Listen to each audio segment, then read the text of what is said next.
Hello, and welcome to this impromptu Bournbrook discussion. I'm Mr. Wickett, and I'm joined by editor Michael Curzon, who has been writing about the coverage, or lack thereof, of the recent anti-lockdown protest in London. Michael, you pointed out that the protesters at one point were stationed outside of the BBC head office in central London, uh, seemingly attempting to get the cameras on them so they could sort of get their message out, which they weren't given. As you pointed out in this piece that you've written, only the Guardian pointed it out, and that was only a footnote. So what's happening here? Well, not for the first time. Many thousands of people have gathered in London and also across the country, outside BBC offices in various places and just in city centres. But most notably, I think, outside Broadcasting House in London, and collectively chanted, "Shame on you." And the protest, I think, was mainly a protest against the BBC's and the media's coverage of COVID.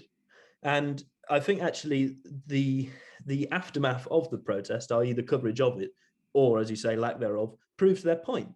Because I mean, usually we have these protests, and 2 days later we see protests took place in which 8 violent thugs attack the police, and that's all you hear. You know, none of the positive messages given out, just that. And say with the last protest in April, which was an anti-vaccine passport protest. The BBC didn't cover it. The Mail did, and so did Reuters and a few others. All that we really got from the BBC, the country's supposedly main broadcasting organisation, was one comment from the organisation's disinformation czar, as she calls herself, who basically said that the marches were heavily into fringe beliefs and online conspiracies. We didn't even get that this time. There wasn't even a criticism of the protest. There was absolutely nothing, nilch, from all of the publications, even the ones who bothered to cover the last protest, such as the Mail and Reuters. No coverage. I mean, just to show what they have been covering instead, on the BBC's homepage yesterday, under the banner "Must See," so you know it's important, we had a story, for example, on, quote, "Escaped castle spotted grazing in gardens," and even more important perhaps, "A lost whale 6,000 miles from home," but nothing on thousands and thousands of people, some suggest up to 100,000, though it's always hard to measure these things, protesting in London against lockdown, against the media's coverage of lockdown. We did, of course, see coverage of the pro-Palestine protests. That was granted. The editors found time for that, but they found no time for the protest which took place on their own doorstep. And I think you have to ask, Sam. I mean, we've talked on the media's coverage of lockdowns and COVID generally in the Week in Review series for weeks on end now, but we often joke, don't we, that when we talk about COVID, you get close to the rabbit hole, as they call it. The tinfoil hat comes on. We need to protect ourselves from conspiracy theories. Why is it that there is, it seems, a complete conspiracy of not only criticizing, or not merely criticizing, sorry, protests, but being completely silent about them, not telling people that it's going on? Why is it that this is happening? Well, it seems like compared to the last one, this one's quite benign, right? I mean, you're right that there were no scraps of the police this time around. There don't seem to have been any. I mean, look what they latched into last time. It was the skirmishes with the police in the park, and also people yelling "Take your mask off" to shoppers, right? Yeah. Neither of those things happened this time, so there wasn't a story there, right? Mm. But I mean, this is what the BBC's been doing for. I couldn't even begin to tell you when the BBC lost its way, but when it started editorializing it in this manner, it's there's a specific end goal in mind, and it seems like the expediency of this protest wasn't, it wasn't profitable to them. Yeah, but the interesting point, though, so the BBC ignored it last time because, as you said, there's no profit for them. But it was, I remember the stories you referred to. It was Sky News who reported on the "Take off your mask" shouting, and the other organisations. I think the Telegraph led with the maybe 8 officers who were attacked terribly at the marches, and that was their coverage. But say like the Mail, right? Um, on the statement of there's no story to go off here because there's no attacks, no rudeness, right?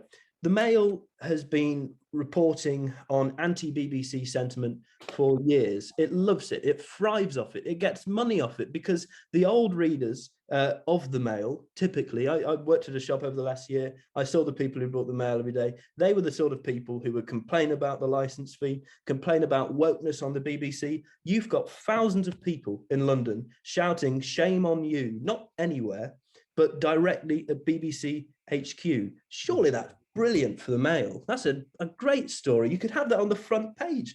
Brits shout, "Shame on you" to the BBC, and the Mail readers would love it. But no, they completely ignore the story instead. And I think you have to get to the point where you think it's not because there's not a story in there, because there is a story, a massive story.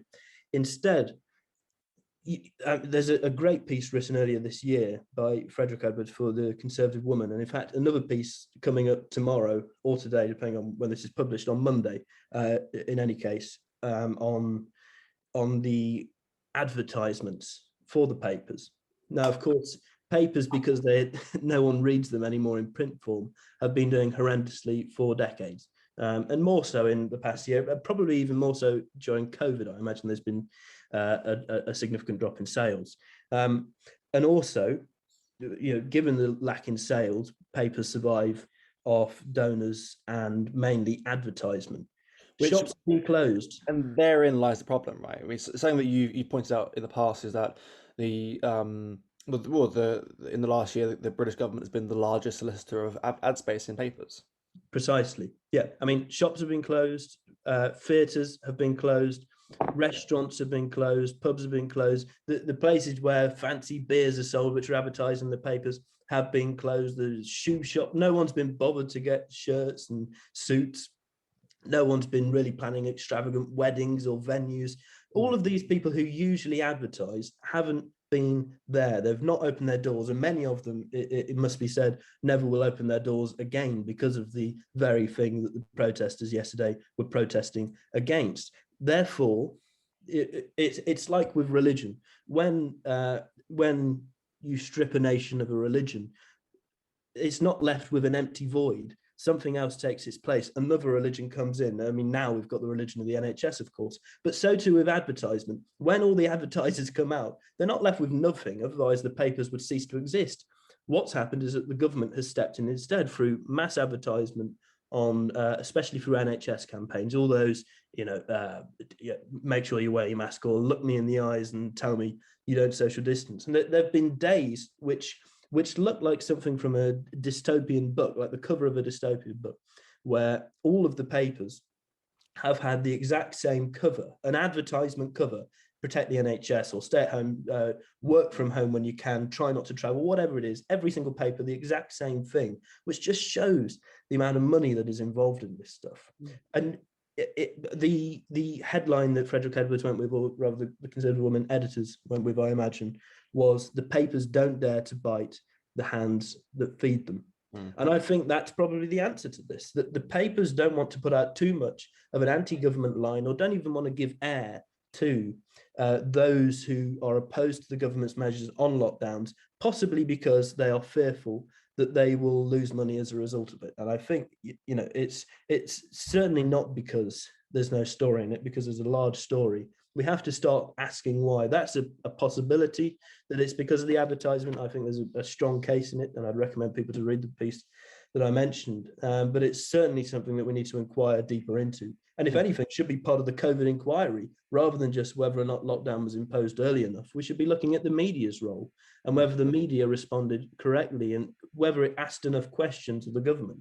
And clearly, from yesterday's showing, it really hasn't. Well, this is the conclusion of a long running trend in British public life, which is a very harmful symbiosis between the press and the government, right? I mean, it's you can even look at Blair's election, where a big part of Blair's initial election victory was the Murdoch press, flipping to Blair, right? And it is symbiotic, because the press, or more importantly, the fear of the scandal that the press can whip up has driven so much government policy, including the first lockdown, and the government's purchasing significant purchasing of advertising space in the press has directed how the press covers certain things, including and especially the growing public resentment to government policy. Mm, absolutely. Um, I want to say quickly that the one thing that I have found in terms of media coverage, because I wouldn't want to hide what I have seen. The one thing I have found is one mention on the Guardian's coronavirus live page, which I imagine is one of the least viewed pages on the website. It's probably a page that changes every day, actually, because the live feeds normally regenerate themselves. One sentence pointing to a tweet from a Guardian reporter. So the person wasn't actually reporting on the Guardian website. They were just posting a tweet. And in the tweet, the Guardian reporter at BBC HQ said, "A few hundred people have gathered to shout shame on you." Now, this person must have been blind, I think, because from the videos I've seen, at least, and communications with people who were present at the march, it's not even laughable, a few hundred. It's actually insulting. It's just absolute nonsense. But I think we can possibly end on a positive note, actually, because I was reminded when writing the article earlier and when talking to you now by what Peter Hitchens said about his book, The Abolition of Britain, or possibly The Phony Victory, maybe all of them, actually. I think it would apply in all cases, which is that he really knew when he'd annoyed the publishers, the media and the government, not when they would write negative responses to the book, but when there was no response whatever, because he knew they knew the book was there and knew what the arguments were, but they didn't even bother to respond. They didn't want to give air to what he was writing. And I think we can say the same in this situation.